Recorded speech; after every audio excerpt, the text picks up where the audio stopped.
What is up? Welcome back to another edition of the PFF podcast.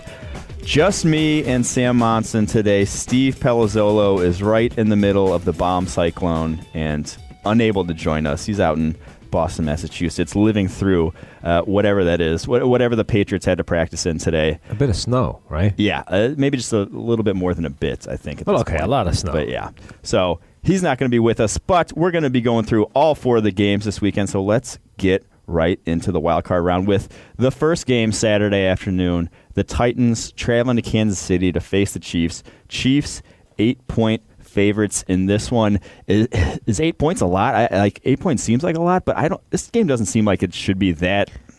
It doesn't seem like a blowout. Like the Chiefs don't seem like they're that much better of a team than the Titans, in my opinion. I think they're significantly better unless you get the bad Chiefs turning up. You know, the Chiefs that had that ugly stretch in the middle of the season where they lost 5 out of 6 games. Like if that team turns up, anything could happen. But I think overall the Chiefs are a much better team. The Titans were the least convincing team I think that even had a shot of making the playoffs. Any of the other sides that had a shot going into week 17 of getting those wild card spots, I think were a much more formidable side than the Titans. And I think they match up badly with the Chiefs in a couple of areas. They run an absolute ton of man coverage. They run way over 50% man coverage. And the key to this Chiefs offense this season has been that Alex Smith is a more aggressive quarterback. And if nothing else this season, he has shown all the way through the year that if you show him single one-on-one matchups with his favorite receivers, he's going to put the ball in the air and give those guys a shot. And whether he's been playing well or not over the course of the year, he's done that all the way through the season. I think that is going to result in some pretty big plays to Travis Kelce, to Tyreek Hill. And really the only hope the Titans have is if they're able to have one of those games where they show up and try and physically dominate, the way they did to the Seahawks earlier in the season, where that offensive line kind of harks back to the way they were a year ago and they're just able to dominate on the ground. Yeah, that you brought up there the biggest mismatch in the game that does make me worry about the Titans actually winning, and that is the fact that they do play so much man coverage and that they just do not really have an answer for Tyreek Hill. We've seen somewhat in recent weeks that they have been willing to let Adoree Jackson track faster receivers. He tracked Antonio Brown. He tracked T.Y. Hilton. He tracked Marcus Goodwin. So he will track the faster guy, and they'll let Logan Ryan go on the slower guy. So I would 100% expect that today because you want Logan Ryan one-on-one against Tyreek Hill is a nightmare Disaster. for the Titans defense. So there's no way they let that happen with how much man coverage they play. So they'll have Adoree Jackson track him, which helps a little bit. At the same time, as fast as Adoree Jackson is, I still don't trust a rookie going up against Tyreek Hill. We saw what he did to Casey Hayward. We've seen what he did to every single cornerback he's gone up against this year. He has 5 touchdown catches of longer than 50 yards this year. No team has more than them. He has more. That's more than any other team in the NFL. So he is just a big play threat every time he's out in the field. So that to me is very worrisome if they are just going to sit and cover one all day and let those let those corners go one-on-one. Especially because as fast as Adoree Jackson is, if he has a flaw to his game, it's that he will get out of shape quickly on the release and get himself the John Ross play exactly Washington gets himself completely out of shape really early in the route, and there's no way you're recovering against a guy like Tyreek Hill. I mean, no one in the NFL is recovering against Tyreek Hill. So I mean, if that's where he's going to get beat. It's not that if he's in position going down the field he's in trouble. It's Tyreek Hill is going to get him with a move off the line, and it's going to be curtains right there. And like I say, Alex Smith has been putting the ball in the air in those situations, and as long as he's got a shot, I really think there's going to be one big play at least from Tyreek Hill in this game. Yeah, I do worry about the big plays in that, but you also mentioned the other side of the ball where I think the Titans' running game is a mismatch against the Chiefs. I know they didn't have much success last week with Derrick Henry when they thought they might against the Jaguars, who have been, if there's one way to attack the Jaguars, it is on the ground. They didn't have much success there, but I think against the Chiefs, they can have more success. And I think the biggest matchup for me is how the Titans, use Marcus Mariota in the running game, because he's been using his legs a lot more the past few weeks. We saw him against the Jaguars ice the game with his legs. If they use him as a real threat, if they actually, are giving him the option to pull on a lot of those runs, that all of a sudden could lead to a lot of issues for the Chiefs defense. So that to me is the one that I watch. What do they do on the ground game, the Titans? Yeah, I think that's their shot of winning this game, is if they can make it a game where they control the ball on the ground. They exploit what is, I think, Kansas City's biggest weakness on defense, which is their run defense. They have one of those games where that offensive line shows up and goes out of their way to dominate the way they have done in the past. This is the same unit, essentially, from a year ago that finished the year as our number one offensive line in the league, was the best run-blocking line in the league.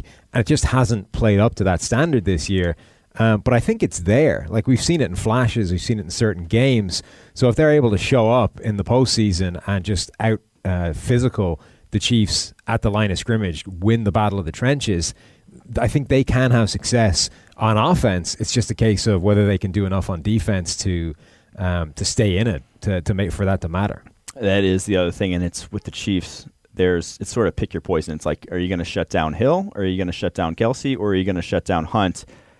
And I just don't think the Titans have, the talent level on that side of the ball to be able to shut down all three. I think they're going to have one guy beat you. And if you are going to have one guy beat you, I think you choose Hunt. Yeah. You choose the ground game. You put all your eggs in the pass defense basket. But at the same time, Hunt early in the year with the Chiefs, when he was at his highest level, that also benefited their pass game. So I really don't. I don't know what the Titans, game plan should be in this one. Yeah, I really think where they turn. Yeah, I really think that's an ugly mismatch in the Chiefs' favor, and the Titans' best hope may be that you just get a bad Alex Smith performance. If he just has an off day that he had earlier in the season, and even if he's taking those shots, either he's missing them or he's just not efficient on the underneath stuff that we've seen before. When he's had bad games, it's not been that he's stopped being that aggressive quarterback. It's that he's just not been efficient at the stuff you expect him to be able to do. So, if they get a bad Alex Smith performance and he's just not connecting the way they need him to, that can bring them back into the game. But in terms of matching up with those Chiefs weapons, I just don't think they have the personnel to do that. I agree. I do think it's closer than 8 points, though. When it's all said and done, I really do like the Titans matchup in terms of on the ground. I go back to that Week 5 game where the Texans scored 30-plus points using Deshaun Watson in a role where he was, basically every run concept they ran utilized an option look into it. They didn't have in that game, that offensive line did not earn a great run blocking grade against the Chiefs, but so many bad run fits from the Chiefs because of how much man coverage they play, because they like to play with a light box. And all of a sudden they went for, I think, 150-plus yards on the ground, scored, like I said, 30-plus points. So if there is a blueprint, that would be it. But at the same time, I don't think they have enough just on the defense side of the ball to stop the Chiefs. So I think this one could get high scoring, as I'll say. Yeah, I think so. I think it could be some kind of shootout. And I guess the thing is the Chiefs have just been so inconsistent this year that that line could be anything. It could be a really close game and go down to the wire, or the Chiefs could have one of those games where they show up, they put up 30-plus points, and they're able to get enough from their defense to force a turnover or two, or just limit that Titans offense to some ugly drives that don't go anywhere, and they could easily blow an 8-point line out of the water as well. And almost nothing would surprise me in this game, just depending on which Chiefs turn up. I don't love the line. I do love, though, over-under is only 44.5. To me, that goes over easily. So, yeah, I would definitely go with that. So who are you picking at the end of the day? Which way would you go? I would go with the Chiefs. Yeah. I think they're a much better side heading into this game, and I do like the way they match up, at least on one side of the ball. So I think that's going to be enough for them to take it. I'm going to go with the Chiefs as well, just because, like we mentioned, the Titans' defense has their issues. Chiefs, just too many weapons. But like I said, I think it ends up close. So we'll see. Let's keep it moving to the Saturday late game. Falcons traveling to L.A. to face the Rams. Rams 5-point favorites in this one. Where do you see it going? This, I think, might be my favorite matchup of the weekend. I agree. I think that the Falcons are the underdog team that could not just bring an upset this week, but also go on a run and potentially do some damage in the postseason. This is essentially the NFC champions from last year, the team that came any one of half a dozen plays from winning the Super Bowl over the Patriots. What's really interesting is, as much as they've struggled relative to a year ago, they're still grading well. There's a lot of guys playing well on both sides of the ball. Last season, the top two graded sides we had were the Patriots and the Falcons, both in the Super Bowl by a distance. This season, the Falcons are the number one graded team we have. not as good as a year ago, but they're not that far off. And more to the point, they're ahead of a lot of teams that are ahead of them in terms of win-loss record. Steve has talked a lot about how Matt Ryan has had this historically ridiculous interception luck where he's thrown significantly more interceptions than he has turnover-worthy plays. Yeah, receivers having the ball hit their hands and resulting in a butt pick, that kind of thing. I think the Falcons are a better team than their record suggests, and they're good in the right areas as well. Matt Ryan, I think, is playing well. They've still got all that weaponry in offense with Julio Jones. Devontae Freeman is a bit up in the air in terms of being 100%, but there's a lot of dangerous players there. And on the defensive side of the ball, you've got a guy like Deion Jones who's emerging as arguably the best coverage linebacker in the game, and coverage linebackers just make such a huge impact in terms of your overall pass defense. It makes everybody else's job a lot easier because they're able to impact the entire middle of the field, essentially. Well, I think it's, in this game, especially important to have Deion Jones that's especially important for the Falcons in this matchup because Todd Gurley has been the most productive receiving running back in the NFL this year. More yards, more touchdowns than any other running back. And Deion Jones versus him isn't really a mismatch. Todd Gurley versus a slower, more plodding inside linebacker, definitely going to be a mismatch. Deion Jones, probably the more athletic of the two, though, if I had to pick. And so it's not really a mismatch for, the Rams don't have that sort of bag in their tricks to all of a sudden exploit, a linebacker on a wheel route because they physically can match up. The one matchup I want to see, though, is the Falcons cover 3 against Sean McVay, basically, against the play calling. Because we've seen, at times that cover 3 defense get exploited famously by the Broncos back in, 2014 on those last two the game-winning or the game-tying drive that sent it to overtime from Peyton Manning on those wheel routes. Kyle Shanahan last year when he was with the Falcons going against the Seahawks as well. We're just forcing these coverage busts against that defense with creative schematics, and Sean McVay is about as creative as it gets in the NFL. He is not above stealing stuff also from other play callers to then utilize in his offense. So that, to me, if he knows that you're going to sit in cover 3 in the Falcons this year, 52% of their plays have been in cover 3. That's second most of any team. Only Chargers ran more. If he knows you're going to sit in that, he's going to have something in his bag of tricks to exploit that. I'm sure he will. I think a big part of that, though, is the guys that were exploiting the guys that were forcing coverage busts against that system were guys that had previous knowledge of the system from coming, from within those offenses or within those teams that ran it. What I think is really interesting is that Todd Gurley has been kind of broken loose by these screens and these amazing passes that essentially get him behind a blitz. So that Sean McVay's been so incredibly good at reading a blitz and throwing the ball in behind it and getting Gurley out behind the blitz and into acres of space because it's where these guys just vacated, the guys that have rushed the quarterback.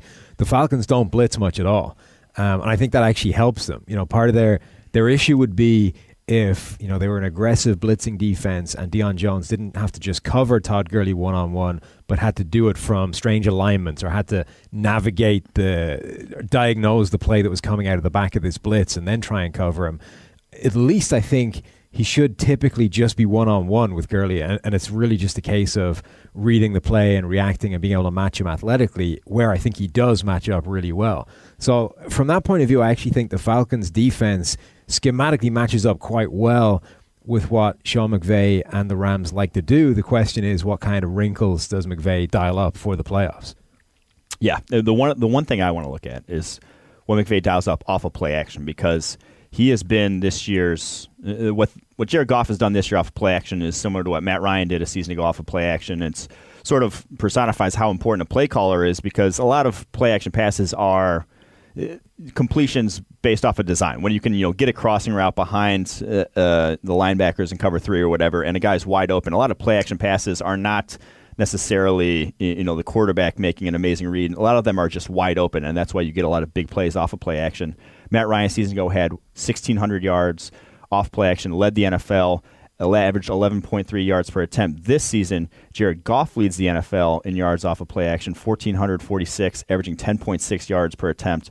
So if they just hit on a few play action passes, he's also using it at the highest rate of anyone in the NFL. So I think that's going to see a lot of that, and just try to hit a few home run balls, because I think that the back end of the Falcons defense, while good, is also susceptible to plays like that. Yeah, I think that's definitely true. This is a really fascinating matchup, I think.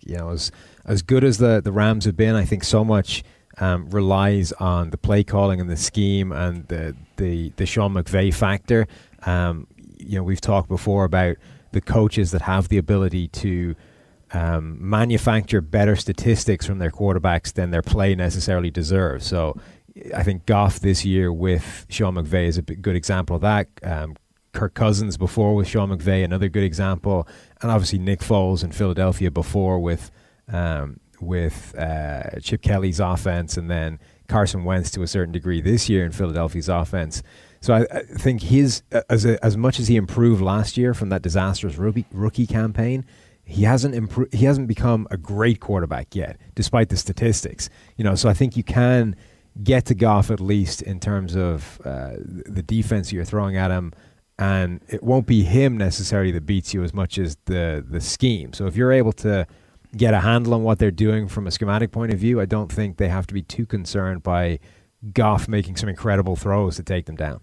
It is very interesting because he does still miss in terms of his off-target rate. He's still fairly high among quarterbacks. He's not, a perfectly accurate passer. He's been great with his decision-making, but in our grades, like you mentioned, he's still right around the 16 range in terms of our grading, which is interesting because I actually looked at QBR today, and he was like around 52. He was around average in that too, which I have no clue what QBR factors in. I don't think anybody does. But it was just interesting that we'd be in agreement in terms of, he just has not been as good as the stats might show. Yeah. Because a lot of it has, when you're throwing to your running back and he's getting it all done after the catch, a lot of that's not on the quarterback. So that fact was interesting. And the other fact was that Matt Ryan is still playing, in terms of grade-wise, he's about at the exact same grade he was a season ago. Yeah. Yet stats don't reflect on his end. So who ends up on top in that matchup? Who do you trust to not make that game-losing play? Matt Ryan, lowest turnover-worthy throw rate of any quarterback in the NFL this season. So even better than Tyrod.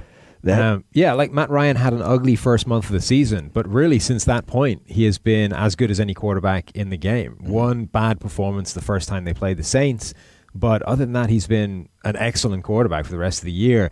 And because he has the interceptions, people are acting like the way to win this game for the Rams is to force Matt Ryan to beat you. Put it in his hands, take away the run game, make Matt Ryan beat you. I don't know that you want to do that. Matt Ryan's playing pretty well. I'm not confident that putting the ball in his hands is the right strategy. Yeah. So where do you like this one going? Because I see 5 points, and again, like all these lines are high this week. All these lines are at least 5 points. This is the lowest one of the week, and I don't think that any of these are games that aren't going to be close. I think this is another one that should be close. Yeah. Who do you think wins in the end? The only game that I think is a relatively comfortable one was the last game. This one, I think, not only is it close, I think the Falcons are going to sneak an upset. I think this is, if there's one road team that's going to make something happen, I think it's the Falcons this week. I'm going to disagree. I'm going to go with the Rams. And like I said, I still think it's going to be close, but I trust McVay, what he has done this season from a play calling perspective, far more than Steve Sarkisian. I think we've seen how important for both these teams what play calling can do for an offense. Falcons obviously going from Kyle Shanahan to Sarkisian, and then the Rams with what they did to McVay here. So, yeah, I'm going to go with the Rams, but again, I think it's a close one, really a toss-up for me in that one. Yeah, I think this is a really close game, but this is my favorite matchup of the weekend. Yeah, I mean, these are all this one definitely very good in terms of a lot of interesting storylines in this one, I'll say. This episode is brought to you by PredictionMachine.com. Prediction Machine, a new generation in sports analytics where they played the game 50,000 times before they're actually played.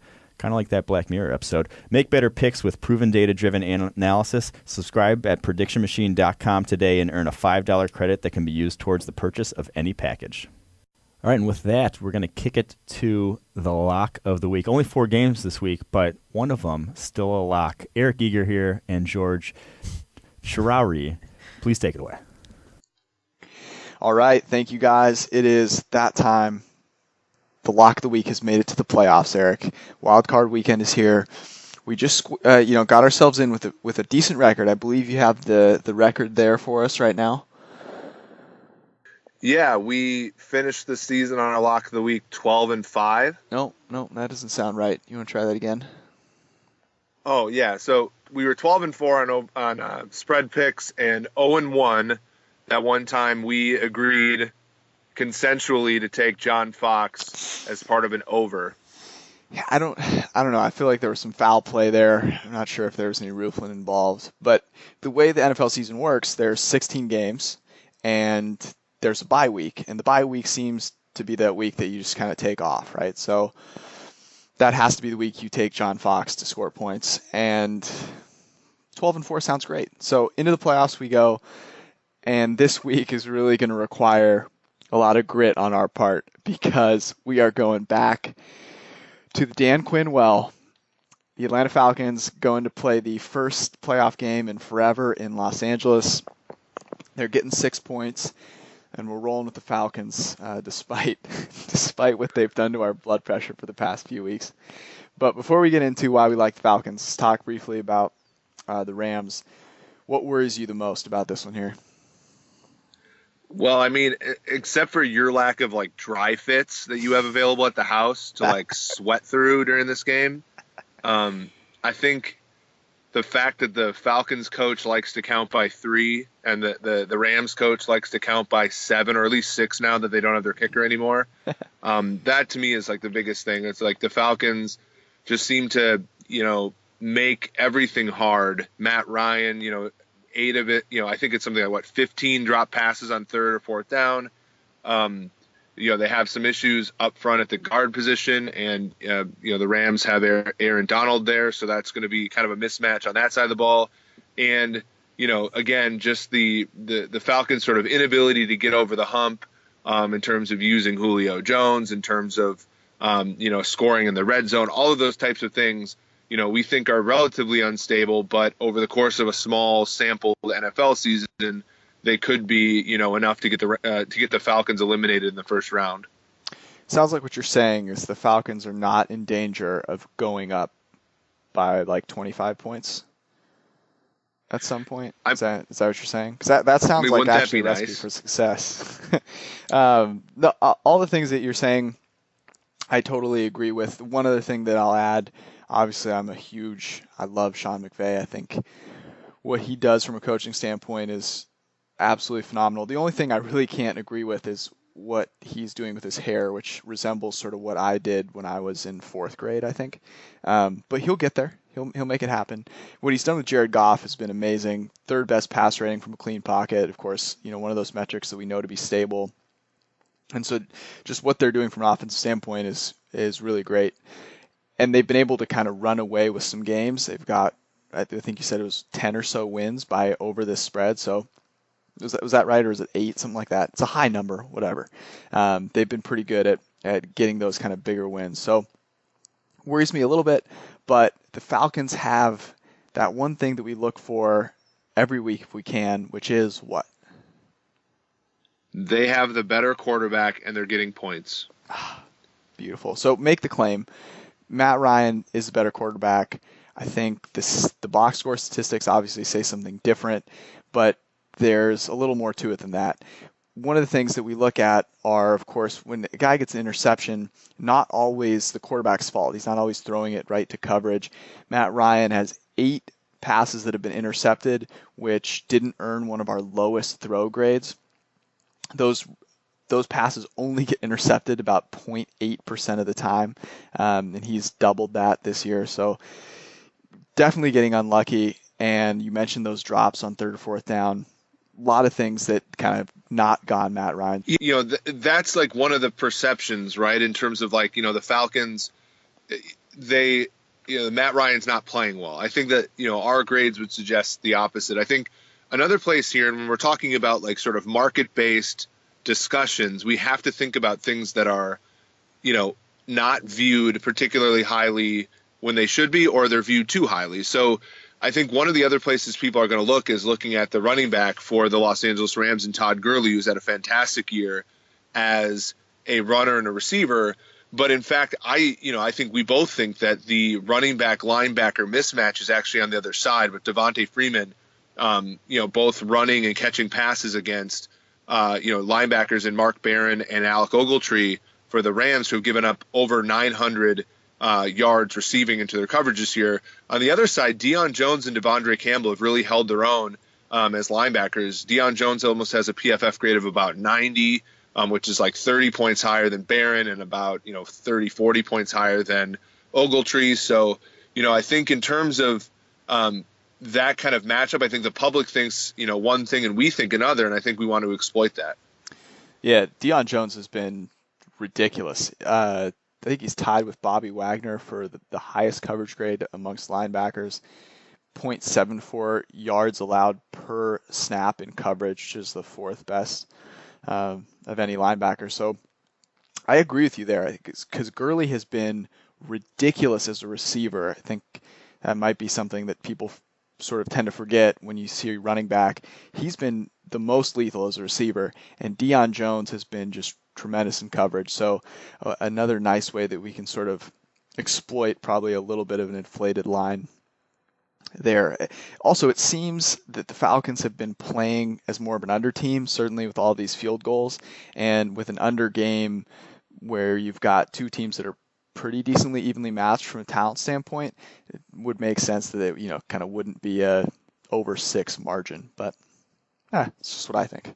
What do I know? Yeah, another sneaky thing here is that the Rams are well renowned for their special teams. I think in our rating system there's something like second. But in a game that is likely to be a score, here and there, going to be the difference between whether the Rams win by a touchdown or win by 4. It's clear Atlanta actually has the advantage from the place kicking perspective with Matt Bryant in place of Sam Ficken, who's playing for the injured Greg the Leg Zuerlein. So just like when points matter like that, I think that those little edges, and we do have that in our model, I think those little edges, I think you can exploit as well. Points matter as long as they're touchdowns, though. Let's just be clear. Let's be very clear. A field goal is just another way of turning the ball over. A field goal is less than half of a touchdown. We figured that out all year. Dan Quinn hasn't yet, but let's pray he does. I didn't teach math for no reason here. I needed to make sure that the kids knew this. So that's our lock for this week. Of course, go check out our picks column. Not going to be as long, obviously, as in previous weeks because there are less games, but we'll be good nonetheless. And then, Eric, big news. Very big news. Next week, first ever PFF Analytics and Gambling Podcast. We'll be there Wednesday. Make sure you guys are there as well. Yeah, very exciting. Should be good. So maybe toss us some name suggestions if you think you're super creative on Twitter, PFF_Eric Eager. I'm PFF_George.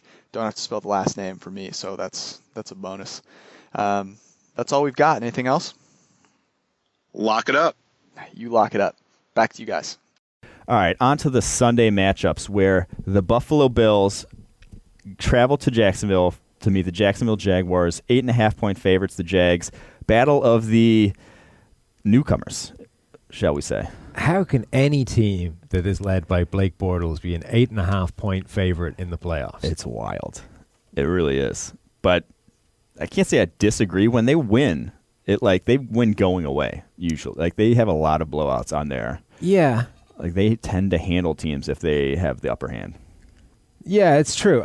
In one way, I think that they are the better side. In another way, I think it's such a strange season because they spent the first half of the year trying to make sure that Blake Bortles never had to attempt a pass. Basically just take the ball out of his hands at all costs and have him just an ornamental part of the offense that didn't actually affect anything. Mm-hmm. Then he went on a 3-game stretch where he was the best quarterback in the game, and suddenly we were saying, well, hang on, now Blake Bortles is playing fantastically.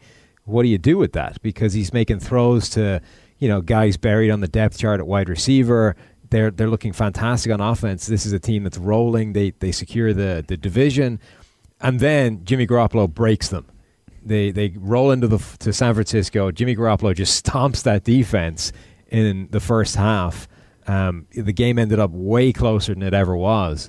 And Blake Bortles hasn't looked like the same person since. He's been playing terribly. And I think the Jags are kind of rattled when he is. They are, because it's not, when Blake Bortles plays badly, it's not that he just isn't making positive passes. It's that the ball is being put in danger, which is going to start putting stress on the defense as well. I have a theory, and there's two Blake Bortleses. There is Blake Bortles when he's playing with the lead, and there is Blake Bortles when he's trying to come from behind. It's like almost like those the DirecTV commercials where I'm Blake Bortles playing with the lead, and I have DirecTV. And Blake Bortles playing from behind has cable. Because when he's playing from behind, he just throws caution to the wind and feels like every drive he needs to win the game for the team, and throws into these windows down the field that you never should be throwing into in the first place. And that's a lot of the reason why when they didn't have good defenses in the past, he looked like crap for a lot of the games. When he plays with the lead, he feels a lot more content to check the ball down, a lot more content to not make that terribly tight window throw down the field that he might not make, but there's a chance he will, and there's a chance they get a big play. And that, to me, is the big difference in the game. If they So basically, there's two ways this game can go, and it entirely hinges on Buffalo's first drive. That's so, like, as soon as, like, if they get a lead, they could get blown out legitimately by the Buffalo Bills if they start playing from behind at any point in the second half. If they have to come back, I don't like it at all, because the Bills this year, their secondary had the most interceptions and pass breakups of any team, 51. That was the most of any team in the NFL. They are playmaking ball hawks in that secondary. Micah Hyde, Jordan Poyer, Travis White, all guys graded out extremely well. If all of a sudden Blake Bortles is giving them opportunities, they're going to take advantage of them. This is not the secondary you want to be giving opportunities to. That's why I kind of like this matchup for the Bills. I think as much as they backed into the playoffs, and the first appearance since 1999, the last time they were on in the playoffs was actually on NFL Network today. It was the Music City Miracle game. Oh yeah. Which, by the way, that lateral pass wasn't even close to being forward. It was way more definitive than I thought it was. Yeah, it was watching it back, and it was like on a yard line. Yeah, like it was very So that. But I remember there was such a kind of hysteria about that I thought that it must have been like bang level at least. But you watch it again, two great replays of it as well. It wasn't even close. Yeah. Anyway, I think that the Bills, as much as they backed in the playoffs and really aren't a great team, I think that they can do damage against this Jags unit. One, because Blake Bortles has been so inconsistent. He's not careful with the football, particularly, as you say, if they're chasing the game. I think they could be set up with a couple of nice short field drives. And as much as Tyrod Taylor is flawed, isn't the most productive or prolific of quarterbacks, if you give him a couple of short fields to work with, he's got a pretty good chance of punching the ball in, getting the ball in the end zone for a score, and digging the Jags an even deeper hole, at which point they have to go away from that powerful ground game that they want to make everything the foundation of. And the defense kind of has their best weapon taken away as well, because suddenly the Bills aren't leaning on their pass game. If they ever were, they can try and run the ball a bit more, which is obviously Jacksonville's defense's biggest weakness as well. I kind of like the way this game matches up for Buffalo, assuming they don't get down early as well, because I think they have the same problem, but for different reasons. Tyrod Taylor's just not the kind of quarterback that will bring you back from a big deficit, but in a different way than Blake Bortles won't bring you back. Yeah, there's one big matchup that I don't love for the Bills in this one. It's the fact that Tyrod Taylor will hold on to the ball a long time. He has the longest time to throw of any quarterback in the NFL this year. He just will sit with the ball in the pocket. Yeah. And the Jaguars, basically, you give them 3 seconds to rush the passer, someone's getting free. There's just too many guys up front. They're one of only two teams, them and the Chargers, to have 2 edge rushers in the top 10 of our grading this year in terms of pass rushing productivity. That's Yannick Ngakoue and Calais Campbell. And then, not to mention, Malik Jackson. They just have a bunch of horses up front that can rush the passer. Like I said, if Tyrod Taylor's just not going to have the time to go through and sit in the pocket and make that, throw that is going to take longer than, the normal a lot of time that a lot of quarterbacks take. So that is worrisome. He might get sacked 5, 6, 5+ times this game. I would put money on at least that many times. He might get even more. But the thing is, he's not going to make that turnover-worthy throw. He's not going to make that big mistake that Blake Bortles might. He only has 8 turnover-worthy throws all season long. Blake Bortles has 6 the last 2 weeks. So whichever one of those matchups I think goes, whichever teams favor one way really heavily. Like if Bortles throws a few interceptions, then I think the Bills win. If Tyrod Taylor gets sacked 10 times, and I think the Jags win. Those are the two matchups that really will dictate this. It's going to be a really interesting dynamic watching Tyrod Taylor play against that defense because he is, like you say, he holds the ball as long as anybody in the NFL. He is responsible for more sacks than pretty much any quarterback in the NFL. We've charged him for 14 this season. He's been under pressure. He's been under pressure 38% of the time, which is the sixth most of any quarterback in the NFL. But obviously, he's responsible for a huge amount of that pressure because he holds the ball for so long, and he will dance around behind the pocket. But what differentiates him from most quarterbacks that are under pressure that much is, like you say, he doesn't make the big mistake. He doesn't turn the ball over even when he's running for his life and under pressure that amount. The guys ahead of him on that list, Josh McCown has 6 touchdowns and 4 picks when he's been pressured. Deshaun Kaiser has 3 touchdowns, 9 interceptions when he's been pressured. Jacoby Brissett, 2-2. Russell Wilson, 8-6. The only guy to have a really decent touchdown and interception ratio is Case Keenum, who's at 5-2. With Tyrod Taylor's only thrown 1 interception when he's been pressured, despite being pressured like almost 40% of his dropbacks. His passer rating is about 80, which is a pretty good mark, 7th, I think, in the league. So, and he has this big arm and this capability of making, spectacular throws, and obviously all the athleticism in the world to run around and make things happen. So, as much as the Jags are going to have him under pressure a huge amount during the game, it only takes one play where Tyrod Taylor kind of breaks loose of that or finds a guy deep on the back of one of these chaotic plays and hits and connects with a big play. I kind of anticipate this being a pretty low-scoring, ugly game, at which point Tyrod Taylor's ability to make something spectacular happen could be the difference at some point in the game. I do expect it to be low-scoring as well. The over-under is 40. I'd still go the under on that. The one matchup, though, that we haven't talked about is one that's obviously going to feature heavily into this game. And it's the fact that the Jaguars are probably just going to pound the ball on the ground all day long with Leonard Fournette. And the Bills, as we've seen, have had games where they just lose it in run defense. They're a 3rd worst graded team in terms of run defense, 5th worst in the NFL in terms of yards per game allowed. That, to me, is probably the single biggest matchup in terms of what will dictate this. If they can't limit Leonard Fournette from going 4 a pop, play after play after play, that they're toast. Because I don't think, like you said, the Bills are going to have a few big plays if they're going to score. They're not going to. Them putting up 30 points in this gun is a pipe dream. If they get to 20, that's a good game for them. The Jaguars, though, could easily start getting to 30 if they're just running at will. So, is there any chance for the Bills of hunkering down with the talent they have up front? That's why I think a big part of that is like we said, we started off this with, is the game flow. If the Bills are the first team to score and just immediately start putting that doubt in the Jags, it changes the dynamic of what they want to do on offense and the way they call the plays, and they're going to start edging away from the run game, even if it's only a kind of subconscious thing. I'm also kind of curious to see if Kyle Williams has like one last do-or-die monster game left in him. I hope he does. A guy that has first spent, playoff appearance ever. A guy who spent his entire career in Buffalo. This is his first playoff appearance. Has had some genuinely phenomenal seasons there. Like he has had years where he has been the best defensive tackle in the NFL. Granted, those were some time ago now, but he's coming off a good game. He's had 34. some. Yeah, 30. Oh, he's definitely way on the downslope of his career. But he's had big games this season, and he's had games where he's shown up and made some pretty spectacular plays. I'm curious, now if he's got one last do-or-die game in him against an offensive line that isn't very good, which is, I think, the other aspect of this, is that as much as the Jags want to pound the ball and Leonard Fournette is capable of kind of 4 yards in a cloud of dust, he doesn't have a huge amount of help up front. Those guys are not paving the way in the way a great offensive line will. So the stage is set, I guess, for a guy like Kyle Williams to have one last big game in him.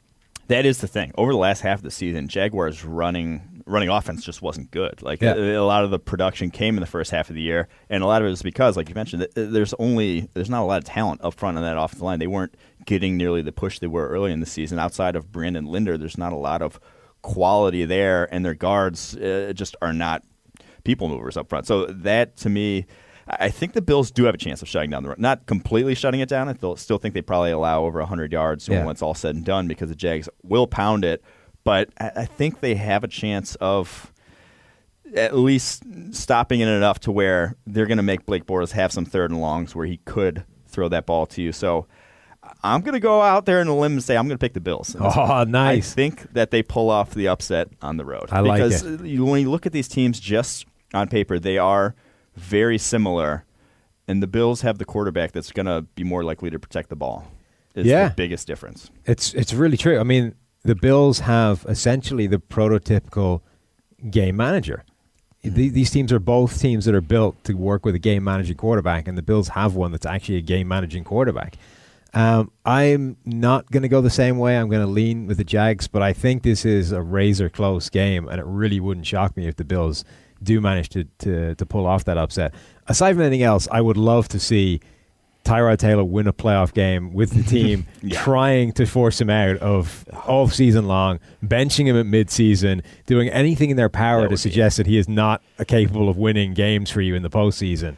If he came out and had the game of his life, threw for 300 yards, 3 touchdowns, just had the game that everyone says he's not capable of, that would be pretty fantastic. And then they probably still cut him. Oh, absolutely. He's gone whatever happens. Yes. It would just make it even more hysterical. It would be great. Yeah, but I'm gonna actually grow up here, and I'm gonna be the one who picks the Bills. Sam's gonna be Sam, and he's gonna pick the Jags. So I've already picked an upset. All right, on to the last game of the week. Panthers traveling to the Saints. NFC South matchup. Saints is 6-point favorite. We just saw this one a few weeks back. Where do you see this one? Well, this is the typical game where people say you can't beat a team 3 times in a row in a season. It just doesn't happen. You always find a way to lose one of them, and if you've already beaten them twice. The problem is, for the Panthers at least, that I think they've lost twice for a reason, which is I think the Saints are just better across the board, and unless the Panthers get an outstanding game from Cam Newton, and he's coming off maybe the worst game of his career, I don't see how they win. Yeah, so the sort of underrated thing in the Panthers season all year long has just still been, to me, Cam Newton really not playing that great of football. No. And not even close to great. He's been incredibly inaccurate, one of the most one of the highest off-target rates in the NFL, has done good work with his legs, but it's like he's just, those big-time throws down the field aren't really there. That offense has been, they obviously changed it up a good bit to sort of fit in Christian McCaffrey and those other pieces, and losing Kelvin Benjamin, but it hasn't been because of Cam Newton's a lot of their offensive success. They have the same problem that they've had for years, which is they've tried to come up with a couple of different ways of playing to Cam Newton's strengths, and I don't think either of them have really played to his strengths. So the first one is that Cam Newton is this wildly inaccurate quarterback, so we'll get a group of receivers that are 6'5" that he can't possibly overthrow. Yeah. But it turns out that a 6'5" guy doesn't really have that much extra catch radius than a 5'11" guy. When you're talking about a quarterback that's going to airmail the ball 2 yards over his head, he's not making that up because he's 6 inches taller. So that didn't really work. Plus, those guys don't get separation because they're bigger-bodied receivers. They're slower. So you're already forcing Cam Newton to make some relatively ill-advised throws because you're saying, this guy's not going to get open, but he'll be able to fix the errant pass you throw in his direction anyway. Mm-hmm. Like that, in and of itself, I just don't think is a good thing for quarterback development. The second way they tried to fix it is say, okay, let's try and make the throws we're asking of you easier. So we'll give you more of these underneath high percentage plays to Christian McCaffrey, these dump off options. The problem is that's just not what he's good at. And he's never going to be particularly consistent at that stuff. Tom Brady will hit those passes 99 times out of 100. Yeah. Cam Newton will hit them like 85 times out of 100. And a lot of those misses will be pretty ugly. And it's imperative to hit those because that keeps you on schedule. Yeah, because those are the ones that you assume you're going to hit 99 times out of 100. And if you don't, you're suddenly behind the chains. Yeah. And when you do that, it stops you at doing the stuff that he was really good at, which is attacking deep down the field and making these big-time throws in the intermediate and deep range. That's what he's great at, and those are inherently lower percentage plays, but they're the ones that he needs to attempt if he's going to be the best quarterback he can be. So I think what they really need to do is to find the guy some receivers that will be open deeper down the field and at least give him a relatively obvious target to aim for. Now what happens is even when he wants to attempt those passes, he has to drop back, decide which one of the receivers that isn't open is the most likely to catch the ball I'm going to try and throw at him anyway. And it just that can't be good for the way a quarterback makes his decisions. Yeah, I do worry about their offense in this one being able to sustain drives, being able to score enough points to keep up with New Orleans Saints. The one matchup I want to highlight, though, and the one player who I think is going to need to dictate this game is going to be Luke Kuechly for the Carolina Panthers because of just how the Saints' offense is run. They run a lot of it through the running backs, and they run a ton of screens. They ran more screens than anyone else in the NFL this year, gained more yards on screens than anyone else in the NFL this year, converted over 2 first down/touchdowns per game off of screens, and they will run screens to death on you if you cannot defend them. So they ran 12 screens in Week 4 against the Dolphins. They are just a screen-heavy team. And the Panthers, you would think, with those linebackers, Thomas Davis, Luke Kuechly, those guys, they wouldn't be a team that's susceptible against screens, but they play so much zone and so much soft zone that they actually had the 8th most first downs allowed on screens this season. So they're going to give looks that are going to be favorable to running screens. They're not going to be playing man coverage. They played the 3rd most zone coverage of any team in the NFL this year, so they're not going to be manning up to where Luke Kuechly's going to be on Alvin Kamara, and you're not going to want to run that screenplay to him. There's going to be space there. Those guys just have to play they just have to play the game of their life, Kuechly and Davis, for them to have a chance of shutting down all that underneath stuff that they're going to run. Yeah, they've got to fly to those screens, avoid the blocks, and the crucial part is not miss a tackle once they get there. Yes. Because Kamara is just turning these nothing plays into 15-yard gains because the first guy there can't tackle him to the ground. So, Kuechly's missed 11 tackles this year. Thomas Davis and Shaq Thompson have combined for 13 misses between them. Like, those guys really can't afford to miss tackles in this game. If they do, those are just going to be big plays right off the bat. Yeah, I know we didn't give Alvin Kamara Rookie of the Year, but to me, what he did was the most impressive of any rookie that we saw this year. I think I don't think I would give him Rookie of the Year just because when you're only touching it as many times he had, you're not having as much of an impact. But some of his runs and some of his just tackle after tackle, it looks like a college running back. It looks like how in college, like when you just have that physical advantage, you just break tackles against guys. That looks like him, except for no one does it at the NFL level. On a per snap basis, I think he was just head and shoulders above any other impact player. He just didn't play enough. They just didn't give him the ball enough because they had Mark Ingram to take the punishment, on 1st and 2nd down, and then break Kamara out for the screenplay that goes. I mean, I can't remember which game it was that I was grading, but every time they gave him the ball, it seemed like I was giving him a +1 grade because he was breaking 2 tackles and turning an absolutely nothing play into 15 yards when it should have gotten for 2. And he just seemed to be doing that all season long. For a guy that is not monstrously, you could understand a guy like Leonard Fournette doing that because he's just a physical monster. But Kamara isn't, a physical freak in the same way. You don't expect him to be tossing linebackers aside and, ragdolling defensive backs and just being almost impossible to get to the ground. It's that balance ratio. I'm telling you. He's the king. He's the poster boy for balance ratio. He doesn't want to go down for some reason, and he's fantastic at it. I do think, though, of all the games, this one to me is, I think, the most clear-cut. I think the Saints are just a better team. Yeah. They're at home. They've proved it twice already this season. I do think. But you can't beat a team 3 times. The old adage. I just think they are the better team, and I just don't think it's a great matchup for Carolina. I think their biggest strength defensively, their defensive line, Mario S. and Kawan Short, when those guys can dominate, they can sort of dictate the pace of the opposing offense. They dictate the game, and you just don't dominate the New Orleans Saints offensive line. They are a top 5 offensive line in the NFL. They don't really have any weaknesses along that front. Even though Max Unger hasn't been playing great, there's still not a ton of guys you can exploit there. And all of a sudden, I just think the Saints roll. Yeah, like I say, I think the only hope the Panthers have is if they get one of the best games that Cam Newton is capable of playing. If he turns up and you get MVP caliber Cam Newton for a game, it makes them so hard to defend on that side of the ball. And that really, I think, is their only shot because I do think that the Saints are probably going to put up 30. They've done that twice already, 34 points, 31 points. I think they're going to do that again, at which point you need to keep pace. And the only way of doing that is to have Cam Newton playing some fantastic football. And also, maybe it's just as a guy who's always bought into the Saints before and been burned. But the defense, that secondary, is still very capable of busting a handful of coverages over the course of the game. Yeah. We saw it weeks 1 and 2 we've seen it pop up a few times since then. They have a penchant for busting coverages.